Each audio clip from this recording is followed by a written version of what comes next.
Okay, so today we are looking at how to expand binomials using algebra tiles. And the basic idea here is, you remember from last year, if we have a rectangle, we have the dimensions written as what's called factors. So in other words, the width of this rectangle is represented by x plus 2, and the length of this rectangle is represented by x plus 3. Now, the idea is that x is the same number, but we don't know what number x is equal to. Okay, so it could be any number. It could be 1, 2, 3, or 4. So the area of the rectangle is unknown, but we can actually write the area of this rectangle in what's called its expanded form, okay, which is what you get when you multiply the two factors, or the two dimensions, which are x plus 2 times x plus 3.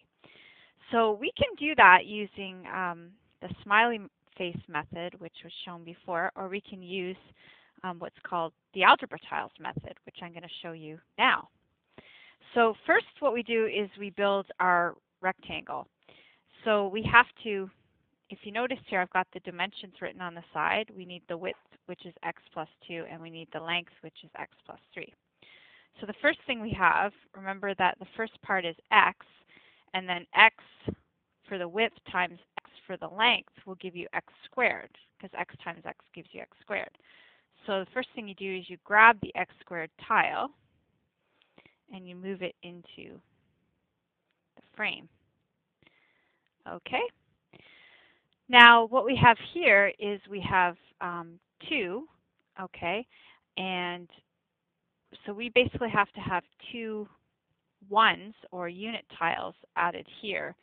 So, but the other thing is we have to make sure that when we complete the rectangle that it's completely filled in. So I can't just grab one of these green tiles and put it right here, because then there'll be all this empty space here, so that won't work. So what we have to do is we have to grab one of these x tiles, and the x tile is basically equal to x on the length and 1 on the side. So that will fit right here. So I'm going to grab one of these and put it there. Okay. And now that's 1, so that's x on the side plus 1. So we need one more of those because it has to be x plus 2. So we're going to grab another one and throw it there. Okay. And on the bottom here, we haven't quite finished the length. We do have x because the length of this side here is x, but we need 3 individual ones. So what we have to do is we have to grab some of these tiles, and actually we've got to rotate them because they're not in the right location. So, okay, so now that I've rotated them, I'm just going to grab them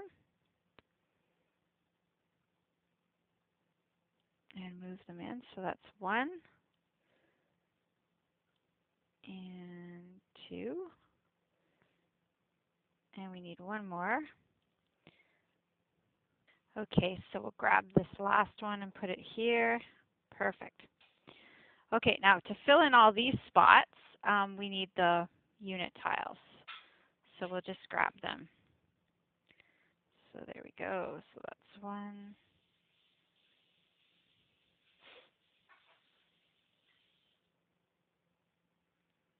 2,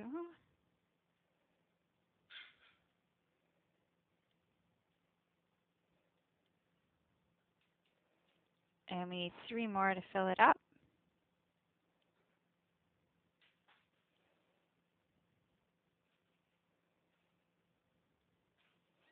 Now once we get these filled, we have to write the area of the rectangle that we just built in terms of these tiles.